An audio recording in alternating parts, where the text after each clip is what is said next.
ഞാനും ഒരുപാട് യതീമിനേക്കാൾ യതീമായി വളർന്നവനാണ്.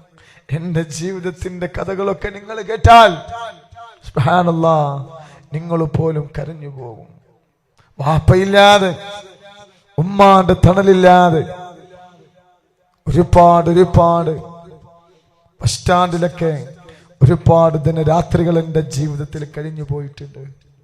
വാപ്പയില്ല, ഉമ്മയില്ല, സ്വന്തമായിട്ട് വീടില്ല. യതീംഖാനയില് മണ്ണാർക്കാട് ദാറുന്ന ജാത്ത് അങ്ങനത്തെ സാഹചര്യങ്ങളായിരുന്നു. യതീംഖാനയിൽ പഠിക്കുമ്പോ എല്ലാ മക്കളന്മാരും വരും.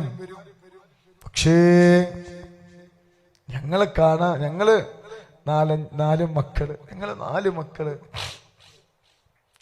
5 മക്കൾ യതീംഖാനയിൽ പഠിച്ചിട്ടുണ്ട്. ഈ 5 മക്കളെ കാണാൻ, ഞങ്ങളെ കാണാൻ ആരും വരാനില്ല.